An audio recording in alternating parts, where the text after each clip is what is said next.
정부가 자산 점검을 위해 방북을 신청한 개성공단 기업인들의 요청을 승인했습니다. 정부는 우리 국민의 재산권 보호 차원에서 기업인들의 방북을 승인하게 됐다고 발표했습니다. 패스트트랙의 후폭풍이 정가에 계속 몰아치고 있습니다. 바른미래당의 오신환 신임 원내대표와 손학규 당대표 측이 오늘 공식 석상에서 정면 충돌했고 추경안은 5월 처리가 사실상 어렵게 됐습니다. 지난해 7월 리비아에서 무장 세력에 납치됐던 60대 한국인이 315일 만에 무사히 풀려났습니다. 우리 정부는 지난 3월 한 UAE 정상회담을 계기로 UAE 정부가 직접 나선 것이 석방에 큰 역할을 했다고 밝혔습니다. 어젯밤 구속된 김학의 전 법무차관이 구속 이후 오늘 첫 소환 조사에 불응했습니다. 구속된 이후 변호인 접견을 하지 못했다는 이유인데 검찰 수사단은 곧바로 다음 소환 일정을 조율하고 있습니다. 어제 방송에서 문재인 대통령을 한센병 환자에 비유했던 김현아 자유한국당 의원이 발언 하루 만인 오늘 공식 사과했습니다. 본인의 미숙함으로 한센병 환우와 가족에게 심려를 끼쳤다며 고개를 숙였습니다. 최근 서울의 낮 기온이 30도를 웃도는 등 한여름 더위가 한 달 이상 일찍 찾아왔다는 분석입니다. 최악의 폭염이었던 지난해만큼은 아니지만 올해도 평균을 뛰어넘는 무더위가 될 것이라는 전망입니다.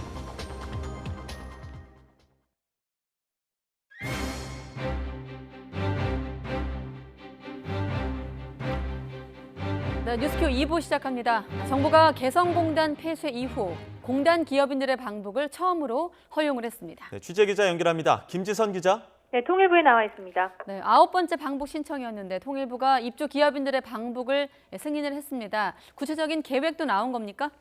네, 일단 통일부가 조금 전 개성공단 기업인들의 공단 시설 점검을 위한 방북을 승인했다고 밝혔습니다. 통일부 이상민 대변인은 조금 전 브리핑에서 우리 국민의 재산권 보호 차원에서 기업인들의 방북을 승인하게 됐다고 설명했습니다.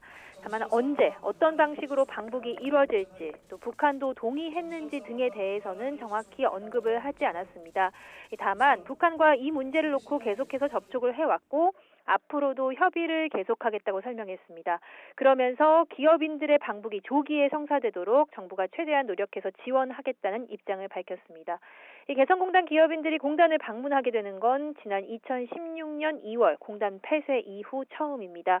기업인들은 지금까지 9차례에 걸쳐서 두고 온 자산을 점검하겠다며 통일부에 방북을 신청했습니다. 앞서 8번은 모두 불허나 보류가 됐는데 지난달 30일 9번째로 두드린 문이 열린 겁니다. 네, 그럼 그동안 승인이 안 났던 건 이유가 있습니까? 네, 개성공단 폐쇄 이후 줄곧 남북 관계가 경색되면서 신변 안전 문제가 컸습니다. 물론 정부가 승인을 내도 북한 지역인 개성공단은 북한의 동의 없인 갈 수 없습니다. 개성공단의 경우 애초에 북한의 초청장 없이도 갈 수 있도록 남북이 합의를 했지만 공단 폐쇄 직후 북한이 자산을 모두 압류하겠다고 했고 또 이런 합의가 무색해진 상황이었습니다. 문재인 정부 출범하고 1년이 지나서 남북 정상회담이 개최되고 분위기는 바뀌었습니다. 김정은 위원장은 올해 신년사에서 이 개성공단을 조건 없이 재개할 용의를 밝히면서 억류를 풀겠다는 의미로 해석이 됐습니다. 기업인들의 기대는 계속 커졌는데요. 국제사회의 대북 제재가 계속되는 상황에서 역시 방북 신청은 번번이 보류가 됐습니다. 기업인들의 방북이 대북 제재에 저촉이 되는 건 아니지만 이들의 시설 점검 자체를 공단 재개와 연결짓는 시각이 많았기 때문입니다. 특히 미국과의 협의 과정에서 이런 주장이 나오는 것에 대해서 정부로서도 부담이 됐을 것으로 보입니다. 이번 방북 승인과 관련해서 미국의 입장을 물었습니다. 통일부 대변인은 미국과는 기업인의 자산 점검 방북 추진 취지나 목적 등 필요한 내용을 공유해왔고 미국도 우리 측의 이런 입장을 충분히 이해하고 있다고 답했습니다. 지금까지 통일부에서 YTN 김지선입니다. 네, 바른미래당 내부 주도권을 잡기 위한 당권파 그리고 안철수계 유승민계 사이의 갈등이 격해지고 있습니다. 네, 지도부 사퇴를 요구하며 당무 보이콧에 나섰던 옛 바른정당 출신 최고위원들이 회의에 참석해 손 대표의 퇴진을 요구하며 압박했습니다. 국회 취재기자 연결합니다. 최기성 기자. 네, 국회입니다. 네, 손학규 대표 거취를 둘러싸고 여러 가지 말들이 오갔던데 분위기 어땠습니까? 네, 오늘 오전 바른미래당 최고위원회의에서 벌어진 일입니다. 퇴진은 없다는 손 대표와 자리에서 물러나라는 오 원내대표는 회의 시작부터 충돌했습니다.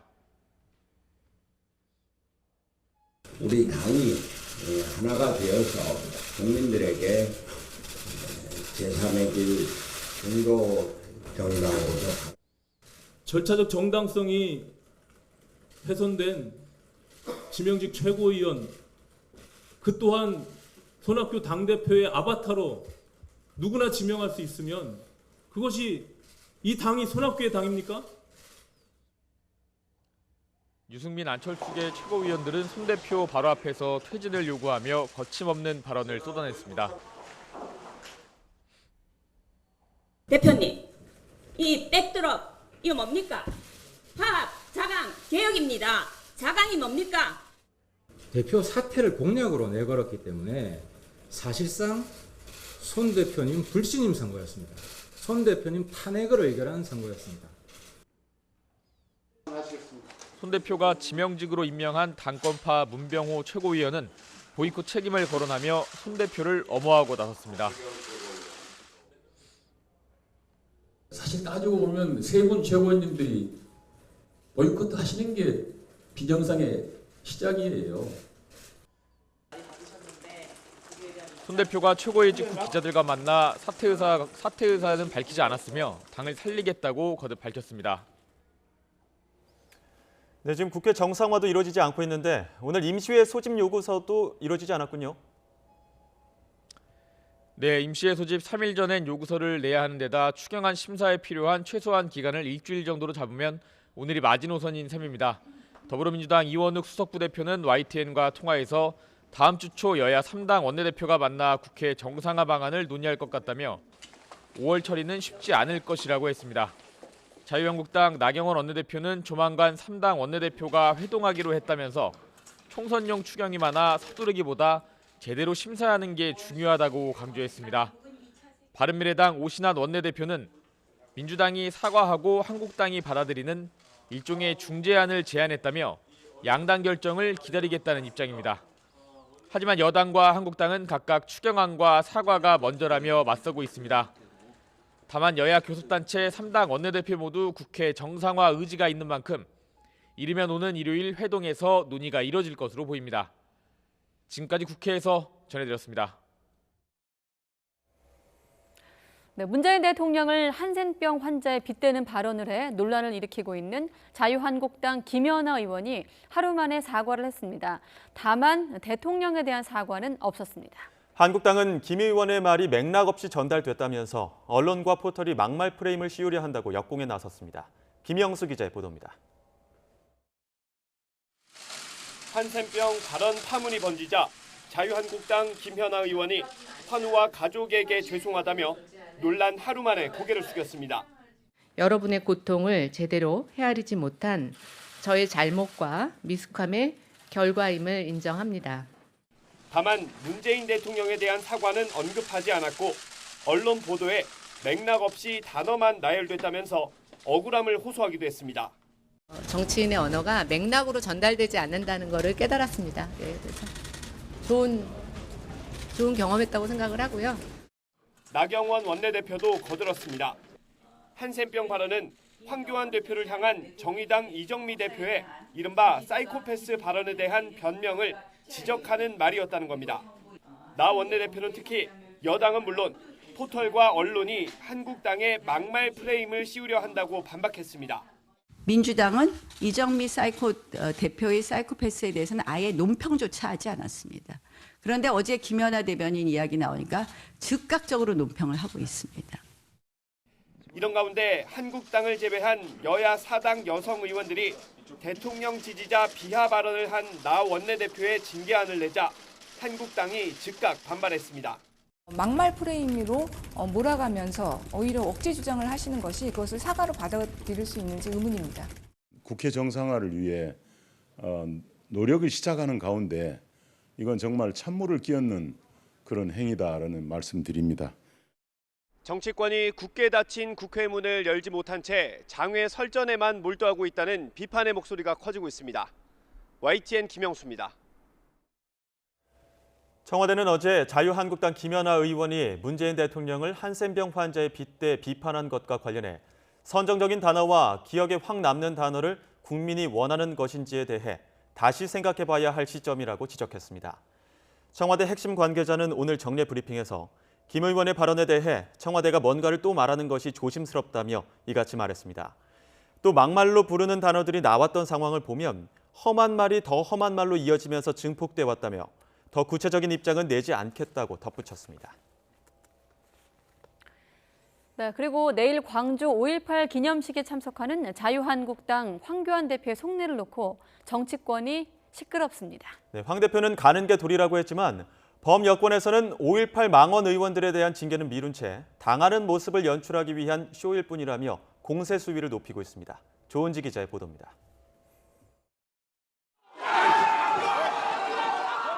광주에서 물세례까지 맞았던 자유한국당 황교안 대표는 5.18 기념식 참석 의지가 확고합니다. 질타가 있다면 직접 듣겠다고 거푸 약속했습니다. 국가 기념일 아닙니까? 제1야당의 대표로서 가는 것이 도리라고 생각합니다. 피하는 것보다는 가서 듣도록 하겠습니다. 광주 방문하시겠다는 계획에는 지금 변동 없으신 거죠? 왜? 그 무슨 다른 변동 사유가 있나요? 아니요. 예, 다녀오겠습니다. 예. 망언 3인방의 징계를 매듭짓지 않고 광주에 가는 황 대표에게 여권은 부글부글 연일 날을 세우고 있습니다. 뭐 하러 오겠어요? 얻어맞으려고 오는 거예요. 절대 눈은 마주치지 않는다. 그 물병을 던지고 이것보다 그렇게 하는 쪽이 저는 국민 통합을 하는데 좋은 길이라고 생각합니다. 구천을 떠돌고 있는 5.18 영령들께서는 자유한국당과 황 대표를 어떻게 바라보실지 염려스럽습니다. 국무총리 시절 기념식에 갔던 터라 이런 잡음이 새삼스럽지만 정치인으로 광주를 찾는 건 중도 공략과 외연 확장의 상징적인 모습입니다.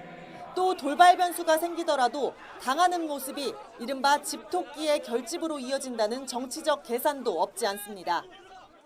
함께 광주를 찾는 당내 투톱 나경원 원내대표도 5.18 정신을 강조하며 박자를 맞췄습니다.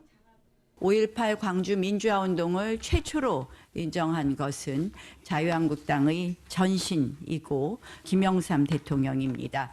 저희는 그 정신을 이어가고 있다는 말씀을 다시 한번 드립니다. 범여권은 5.18 징계를 매듭지으라고 하지만 이종명 의원 제명이 의원총회에서 부결될 가능성이 커 어쩔 수 없는 선택이라는 분석도 나옵니다. 황교안 대표는 진정성을 믿어달라고 호소하지만 여권에서는 5.18을 정치적으로 이용하려는 쇼라고 거세게 반발하고 있습니다. 망언 논란이 사그라들지 아니면 되살아날지 여의도의 눈길이 벌써 광주에 쏠려 있습니다. YTN 조은지입니다. 이명박 박근혜 정부 시절 정보경찰이 유명 역술인들로부터 국정 전망과 점괘를 받아서 청와대에 보고해온 것으로 확인됐습니다. 더불어민주당 이재정 의원은 지난 2010년에서 2014년 사이에 작성된 이른바 새해 국군 전망 보고서 3건을 공개하고 이명박 박근혜 정부에서 정보경찰의 아부성 점괘 보고서 작성이 매년 연말마다 있었다고 밝혔습니다. 해당 문건에는 대통령은 언 땅에 꽃을 피우는 사주로 대운이 오면서 국군에도 영향을 미칠 거라는 아부성 예언을 포함해서 국제 정세 또 안보 전망까지 담겨 있습니다. 특히 지난 2014년 지방선거를 앞두고는 당시 서울시장 출마 선언을 했던 안철수 후보에 대해서 복이 따라 붙은 형상이지만 선거 승리에 중요한 팔자 주름이 좋다고 할 수 없다는 관상풀이 내용까지 보고했습니다. 억대 뇌물과 성접대 혐의로 구속된 김학의 전 법무부 차관이 오늘 구속 이후 첫 검찰 소환에 불출석했습니다.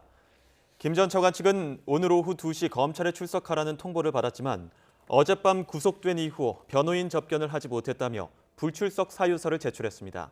검찰 수사단은 어제 영장심사에서 김 전 차관이 건설업자 윤중천 씨와의 관계를 부인하지 않는 점에 주목하며 다음 소환 일정을 조율하고 있습니다. 이와 별도로 검찰은 오늘 오전부터 건설업자 윤중천 씨를 불러 성범죄 혐의를 조사하고 있습니다. 이재명 경기지사가 국가 권력의 행사에 있어서 공정성과 냉정함을 유지했으면 좋겠다고 말했습니다. 이 지사는 오늘 오전 1심 무죄 선고 후 첫 출근길에 도청 앞에서 기자들과 만나 검찰이 항소를 예고한 데 대해 이같이 밝혔습니다. 이 지사는 또 무죄 선고 직후 지지자들을 향해서 큰 길로 함께 가길 기대한다고 언급한 데 대해선 국민 모두에게 기회와 공정함이 주어지고 희망 있는 나라를 만들자는 대의를 말하는 것이라고 설명했습니다. 또 자신을 향한 수사와 사법부 판단에 대해서 이 지사는 안개가 걷히면 실상이 다 드러나게 된다고 강조했습니다. 지난해 7월 리비아에서 무장단체에 납치된 우리 국민 주모 씨가 피랍 315일 만에 석방됐습니다. 정부의 감사를 표한 주 씨는 내일 귀국할 예정인데 석방 과정에서 아랍에미리트의 역할도 있었다고 정부는 밝혔습니다. 한현희 기자가 보도합니다. 피랍 315일째. 지난해 7월 리비아의 무장단체에 피랍됐던 주모 씨가 수염이 잔뜩 긴 채로 아랍에미리트 우리 공관에 도착해서 직접 내뱉은 말입니다. 고통스러운 날을 하루하루 세어가며 안전하게 풀려날 날만을 기다려온 겁니다. 함께 피랍된 필리핀인 3명과 달리 자신은 말동무도 없어 3배나 긴 900일가량을 보낸 것 같다며 그동안의 심경도 밝혔습니다. 또 자신으로 인해 여러 사람이 고생한 것 같아 무척 죄송하고 대통령과 정부에 감사하다고 말했다고 외교부 당국자는 전했습니다. 검진 결과 건강에 큰 문제는 없지만 빛이 차단된 공간에 오래 머물러 시력이 조금 나빠지고 살이 많이 빠진 것으로 알려졌습니다. 석방에 결정적 역할을 한 건 아랍에미리트의 협조입니다.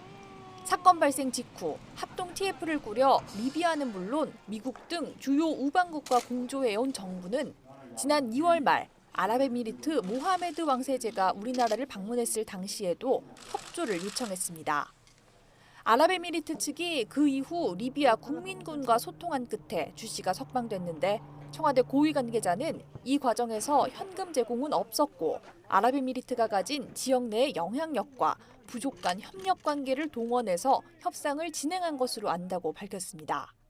가능한 모든 지원을 아끼지 않으면서 주모 씨의 석방에 결정적 역할을 해준 UAE 정부와 모하메드 왕세자께 대하여 우리 정부와 문재인 대통령의 각별한 감사의 뜻을 전합니다. 정부는 형사 고발 조치에도 불구하고 여행 금지 국가인 리비아에 우리 국민 4명이 아직 남아있는 만큼 신변 안전을 위해 지속적으로 철수 권고를 한다는 방침입니다. YTN 한현입니다.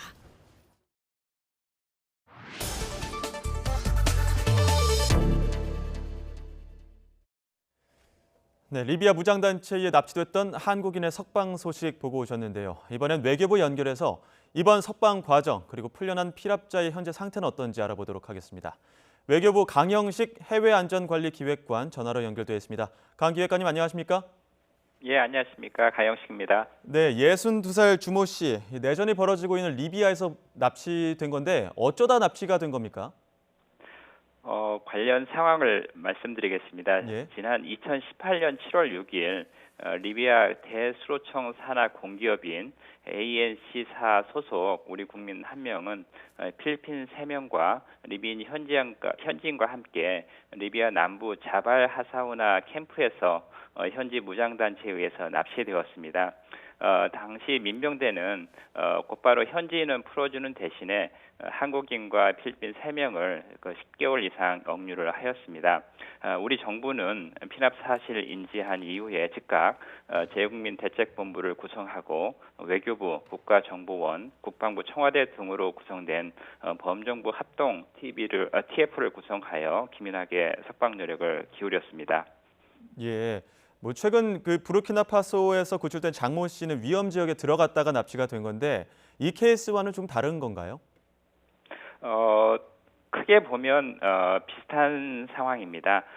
부르키나파소는 여행 경보 단계 2단계인 황색 경보 단계에 여행을 했다가 이제 피납이 된 상황이고요. 이 리비아는 2014년도부터 그 마지막 단계는 검정색 단계, 흑색 단계였습니다. 그래서 이 여행을 해서는 안 되는, 체류를 해서는 안 되는 지역에서 근무를 하다가 납치가 된 상황입니다. 예. 이 무장단체의 수용 시설도 굉장히 열악했다고 하던데 어느 정도 환경이었죠? 방금 전 리포트께서도 보도를 한 바와 같이 예.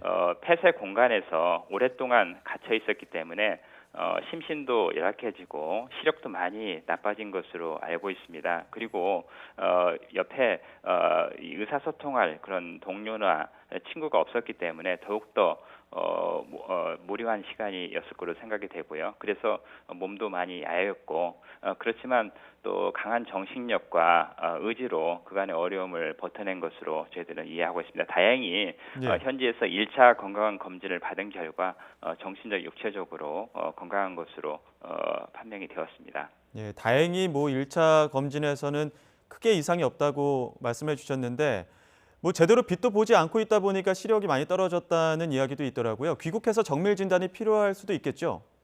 예, 그렇습니다. 내일 이제 우리 국민이 공항 귀국을 하게 되면 우선적으로 병원으로 이동을 해서 건강검진과 또 심리치료 등을 받을 예정으로 있습니다. 특히 장기간 고립된 생활을 했기 때문에 심리적인 안정이 필요할 것으로 보이고요. 그렇기 때문에 가족을 포함해서 주위의 배려가 요구되는 그런 상황입니다. 예. 이번에 구출이 아니라 석방으로 표현이 되던데 군사작전을 쓰지 않았기 때문인 거죠? 저희가 그 신병 그 확보 과정에 구체적인 피납과 석방 경위 등은 상세히 언급할 수 없음을 좀 이해 부탁드리겠습니다. 왜냐하면 대회 발표 시점이라든가 또 석방 경위 이런 상세 사항에 대해서는 또 관련 우방국의 또 입장도 조율해야 되는 그런 상황도 있고 또 군사작전 사항은 이 석방 경위는 보안 사항이기 때문에 대외적으로 언급을 하기가 좀 어려운 상황입니다. 예. 이번에 정의용 안보실장이 아랍에미리트 정부에 특히 또 고마움을 표시하던데 아랍에미리트 정부가 석방 과정에서 그럼 어떤 역할을 한 겁니까? 우리 정부는 우리 국민의 무사 귀환을 최우선 목표로 해서 다양한 경로를 통해서 안전을 확인을 했고요. 이 과정에서도 UAE가 적극적으로 협력을 했습니다. 우리 정부는 그 납치 세력과 직접적인 협상은 하지 않는다는 원칙을 견지하면서도 재국민 보호를 위해서 총력을 기울였습니다. UAE는 우리 대통령님의 요청에 따라서 이 석방 과정에 결정적인 역할을 한 것은 사실이고요. 그 이 지역에 대한 UAE의 영향력, 특히 왕실의 영향력과 주변 부족들과의 관계, 유대 관계 등을 통해서 지속적으로 설득한 것이 주요했던 것으로 저희들은 판단을 하고 있습니다. 동시에 저희는 우방국과도 함께 협력을 했는데요. 이런 UAE의 협력과 우방국의 노력이 시너지 효과를 발휘한 것으로 평가하고 있습니다. 네. 석방된 주모 씨 내일 이제 귀국을 할 텐데 귀국하자마자 바로 집으로 돌아갈 수 있는 겁니까? 내일 이제 그 공항에 도착을 하게 되면 저희 외교부의 그 이태호 2차관께서 공항에 나가서 영접을 할 예정으로 있고요. 이 관련 영접과 동시에 관련 지원을 할 예정이고 공항에서 곧바로 병원으로 이동을 해서 건강검진과 심리치료를 받을 예정으로 있습니다. 예. 뭐 이번 납치가 여행 때문은 아니겠지만 여행 자제 권고에 있는 지역에 있는 우리 국민들은 조금 더 조심하고 주의를 기울여야 되지 않을까 싶습니다. 지금까지 외교부 강영식 해외안전관리기획관과 이야기 나눴습니다. 기획관님 고맙습니다. 예, 감사합니다.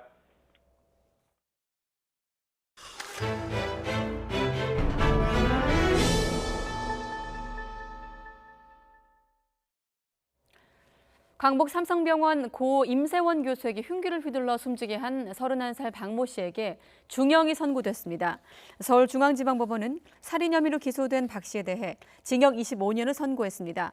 재판부는 박 씨가 계획적이고 잔인한 범행을 저질렀으면서도 죄책감을 느끼지 못하고 있다고 양형 이유를 설명했습니다. 비록 박 씨가 장애를 앓고 있지만 존경받는 의사를 진료실에서 숨지게 해 피해자 유족들과 일반 국민에게 슬픔과 충격을 줬다고 설명했습니다. 고속도로 한복판에서 발생했던 여배우 교통사고와 관련해 의문점들이 한둘이 아니었는데 사고로 숨진 여배우가 술을 마신 상태였다는 국과수 부검 소견이 나왔습니다. 경찰은 남편의 음주운전 방조 여부를 조사할 계획입니다. 이경국 기자가 취재했습니다.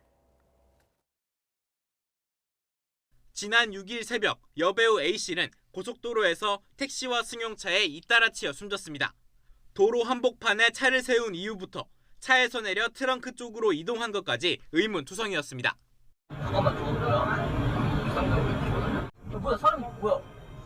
그런데 A씨를 부검한 국과수가 당시 혈중 알코올 농도가 면허 취소 수치인 0.1% 이상이었다는 간이 소견을 내놨습니다. 앞서 A씨의 남편은 사고 전까지 영종도에서 지인들과의 술자리가 있었고 자신은 술을 마셨지만 아내의 음주 장면은 보지 못했다고 진술했습니다. 하지만 국과수가 이런 소견을 밝히면서 A씨 역시 술을 마셨을 가능성이 커졌습니다. 이에 따라 남편이 음주운전을 방조했는지가 새로운 의혹으로 떠오르고 있습니다. 경찰 관계자는 이르면 다음 주쯤 국과수로부터 정식 부검 결과를 넘겨받는 대로 남편의 음주운전 방조 여부를 조사할 계획이라고 설명했습니다. A씨의 음주가 최종 확인되면 입건된 택시와 승용차 운전자에 대한 처벌에도 영향을 미칠 수 있습니다. 처벌은 조금 정상 참작의 여지가 있습니다. 과실 비율에 큰 차이는 없을 것 같습니다. 택시 운전자에게 잘못이 없다고 말할 수는 없고요. 경찰이 부검 결과 등을 토대로 그동안 제기된 의혹을 해소할 수 있을지 주목됩니다. YTN 이경국입니다. 네, 극소량의 물만 닿아도 쉽게 녹쓰는 분유통 문제, YTN이 연속으로 보도하고 있습니다. 부모들이 아무리 조심을 해도 분유통에 물기가 남아있거나 실내가 습하다면 어쩔 수 없다는 것이 업체 측의 설명입니다. 자, 이쯤 되면 이제 분유통을 바꿔야 하지 않을까요? 이영원 기자가 취재했습니다. 분유통 상단에 심하게 녹이 슬었습니다. YTN이 취재에 나서자 업체는 소비자의 책임일 가능성이 크다고 주장했습니다. 분유 숟가락을 씻은 뒤 물기 제거를 제대로 하지 않은 채 분유통에 올려놓으면 녹이 슬 수 있다는 겁니다. 이렇게 상단에 말려야 되거든요. 물기가 조금이라도 만약에 여기 밑에 들어가게 되면 안 되지 않습니까? 업체 측은 실험 결과도 공개했습니다. 가습기를 틀면 실내 습기가 올라가 분유통에 물 5ml만 떨어뜨려도 사흘 만에 녹이 슬었습니다. 제조 과정에 문제가 없다는 점을 항변하려고 분유통이 부식에 취약하다는 점을 자인한 셈입니다. 그 틈으로 스며들었다고 가정을 해서 신생아를 키우는 환경에서 노출이 돼 있었다고 한다면 캔에서의 이 녹이 쓸 수 있겠는가를 저희가 한번 해본 겁니다. 녹이 쓸었습니다. 소비자들은 팔쩍 뛰었습니다. 어떤 부모가 분유통을 가습기 옆에다 보관하겠느냐는 겁니다. 항상 환기를 시키고 항상 문을 열어놓는 상태고 내가 부주의로 그랬다 그러면 그거는 진짜 말이 안 된다고 생각을 해요. 업체 측의 논리대로라면 장마철은 그야말로 최악입니다. 평소 가습기를 틀어놓는 것보다 실내 습도가 훨씬 높기 때문입니다. 실내도 거의 비슷하게 올라갑니다. 그래서 한 90% 이상 상대 습도가 굉장히 높아집니다. 가습기 집에서 쓸 때라고 해봐야 70% 이상 저 같은 경우 올라가는 경우를 못 봤거든요. 실제로 지난해 장마철에 분유통에 녹이 슬었다는 불만 신고가 접수되기도 했습니다. 녹슬었다는 클레임은 작년 장마철에 한 건이 있었고 소비자가 내 보관 더 잘해야겠다라고 해서 저희가 도의적 차원에서 교환을 해드린 건으로. 결국 근본적인 문제는 분유통 자체에 있다는 의구심이 들 수밖에 없습니다. 가습기를 안 틀어도 허구한 집에서 특별히 제습기를 갖고 있지 않는 이상 60-70% 습도가 나오는 나라에서 그러면은 금방 녹이 쓴다는 얘기인데 규정대로 만들었는데도 녹이 쓰는 제품이라면 그 자체로 설계상의 하자 아닌가요? YTN 보도 이후 업체 측은 분유통에 녹이 잘 슬지 않도록 개선책 마련을 검토해보겠다고 밝혔습니다. YTN 이영훈입니다. 네, 버닝썬 사건을 통해서 잘 알려진 변종 마약류 해피벌룬을 흡입한 20, 30대가 무더기로 적발됐습니다.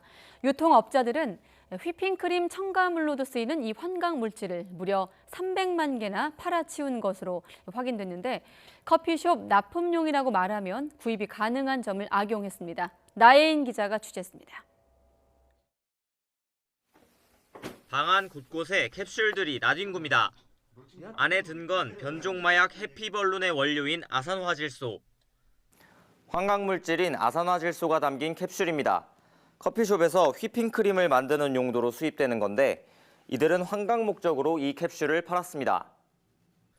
34살 김모 씨 등은 수입업체에서 아산화질소 캡슐을 사들인 뒤 해피벌룬을 찾는 젊은 층에 팔아치웠습니다. 아산화질소는 지난 2017년 환각물질로 지정됐지만 커피숍 납품용이라고 말만 하면 얼마든지 구입이 가능했습니다. 판매업이 신고나 이런 게 아닙니다. 그래서 그 사업자 등록을 내고 수입업체에 별다른 제조 없이 구매를 다 했고요. 이들은 24시간 상시 대기하며 문자나 휴대전화로 주문을 받은 즉시 캡슐을 배달했습니다. 지난 2년 동안 확인된 판매량만 300만 개, 25억 원어치입니다. 버닝썬 사건 등을 통해 해피벌룬의 실태가 알려지면서 정부는 뒤늦게 팔을 걷고 나섰습니다. 지난 3월 아산화질소의 관리 감독을 강화하고 흡입이나 불법 판매 행위를 단속하기로 한 겁니다. 이제 해피벌룬이나 누구나 쉽게 이렇게 구매해서 이제 흡입하는 그런 사례가 있어서 무분별하게 이제 일반 소비자가 오용 사례를 방지하고자. 하지만 유예기간 등이 남아있어 정식 규제는 내년 하반기나 돼야 적용될 것으로 보입니다. 아산화질소는 휘핑크림 거품을 만들 때 사용되지만 직접 흡입하지만 않으면 환각성은 사라집니다. 경찰은 유통업자 김 씨 등 3명을 구속하고 해피벌룬 흡입자 등 95명을 불구속 기소 의견으로 검찰에 넘겼습니다. YTN 나혜인입니다.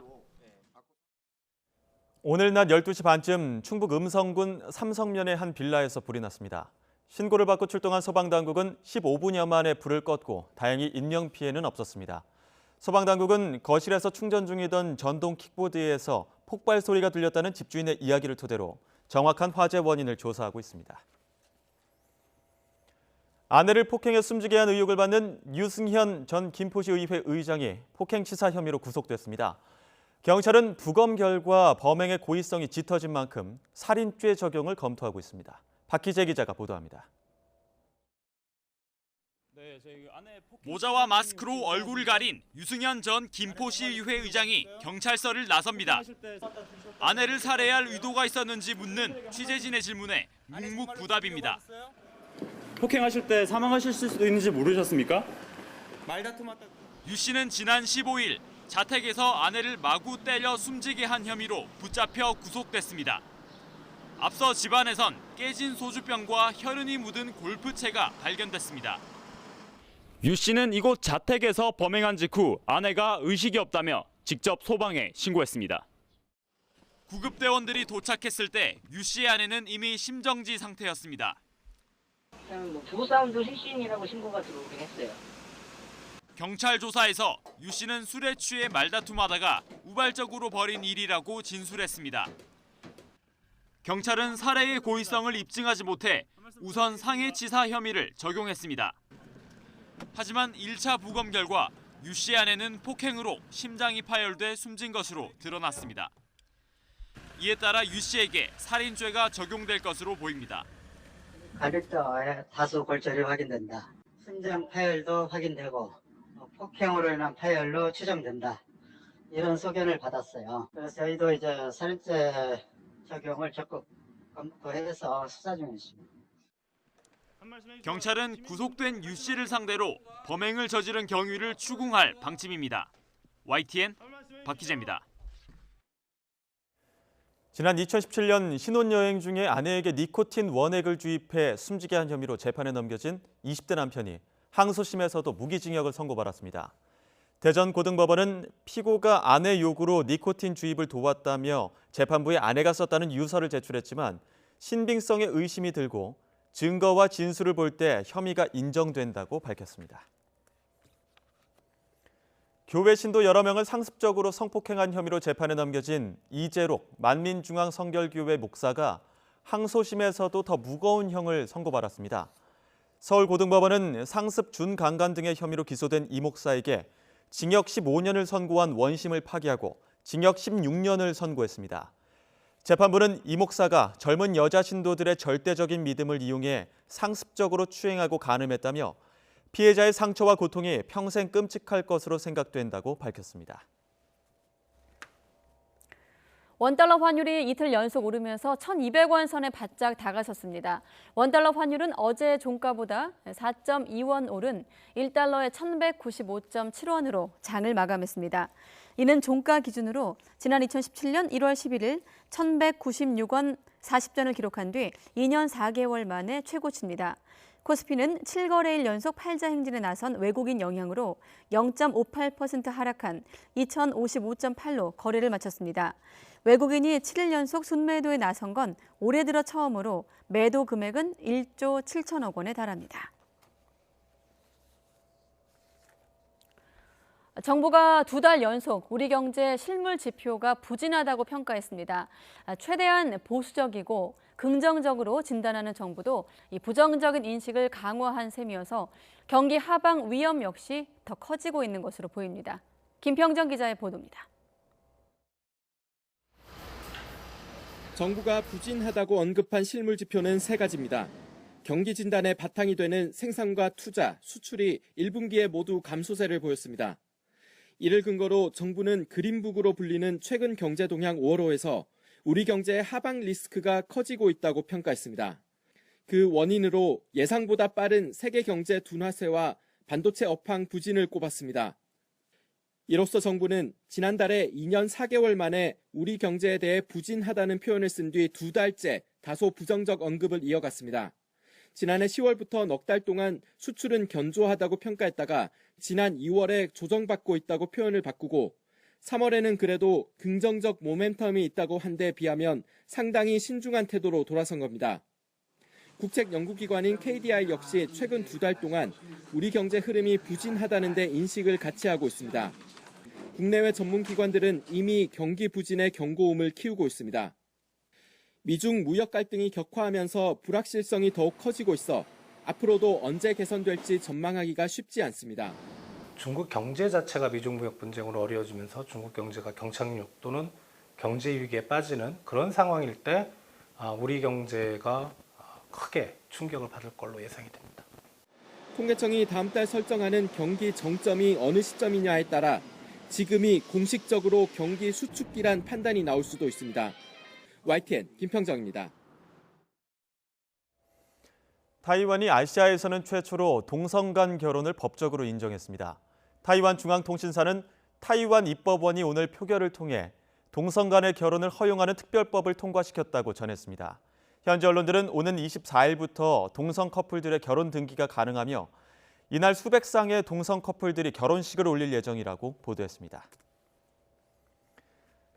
일본 외무성 간부가 세계무역기구 WTO의 후쿠시마 수산물 분쟁에서 패소한 것과 관련해 전략에 반성할 것이 있음을 인정했다고 교도통신이 보도했습니다.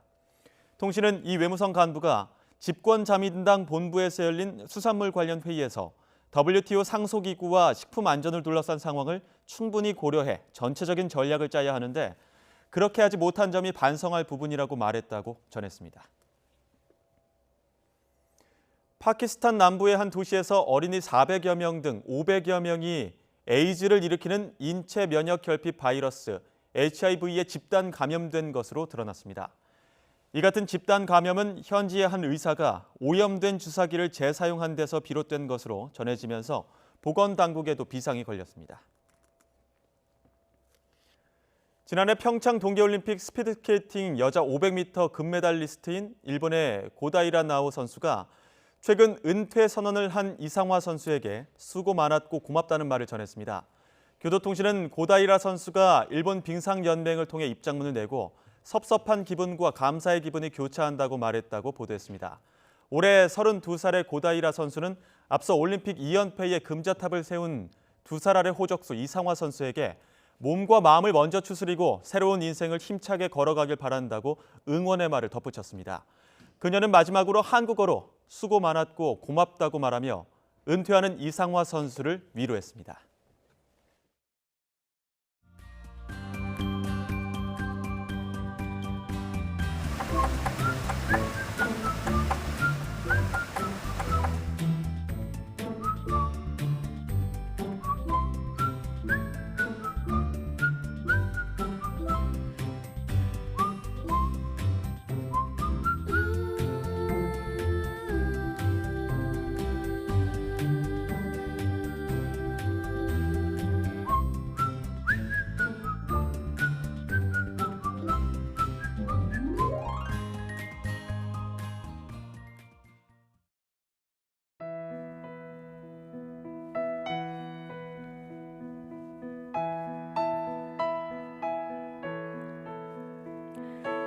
주먹밥이 담긴 광주리를 머리에 이고 있는 여성입니다.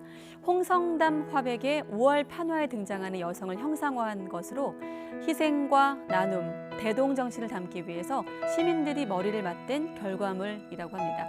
세월호 참사를 추모하기 위한 노란 리본, 또 제주 4.3 항쟁을 기리는 동백꽃도 함께 떠오르는데요. 5.18 민주화운동 39돌, 망언과 왜곡, 또 냉소로 여전히 아프고 슬픈 광주를 일상의 작은 소품으로 연대하는 마음들이 이렇게 하나둘 늘어나고 있습니다.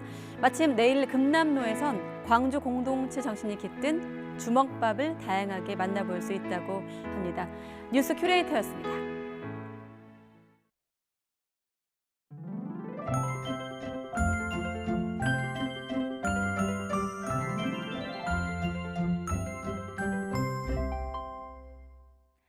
오늘도 바깥에는 때이른 더위가 나타났습니다. 주말인 내일은 곳곳에 비가 내리면서 더위의 기세도 한풀 꺾이겠는데요. 내일 서울의 낮 기온은 26도, 일요일에는 24도로 떨어지면서 30도 안팎의 더위는 며칠간 주춤하겠습니다. 제주도에서 시작된 비는 내일은 충청 이남 지방으로 확대되겠는데요. 우선 모레까지 제주 산간과 남부에는 150에서 200mm가 넘는 많은 비가 쏟아질 것으로 예상되면서 벌써 호우주의보가 내려졌고요. 비가 내리는 동안 천둥과 번개가 치고 또 바람도 무척 강하게 불겠습니다. 남해안과 지리산 부근에도 100mm 이상의 많은 비가 내리겠습니다. 내일 아침 기온은 오늘과 비슷하겠는데요. 서울의 아침 기온은 19도, 부산은 18도로 출발하겠고요. 낮 기온은 오늘보다 3도에서 많게는 7도가량이 내려가겠습니다. 서울의 낮 기온은 26도, 대전과 대구는 20도, 울산은 19도로 예상됩니다. 이번 비는 월요일 오전까지 이어지겠고요. 다음 주 후반에는 다시 여름더위가 기승을 부리겠습니다. 지금까지 날씨 정보였습니다. 네, 뉴스큐 금요일 순서 마치겠습니다. 이어서 퇴근길 종합뉴스 전해드립니다. 함께해 주신 여러분 고맙습니다.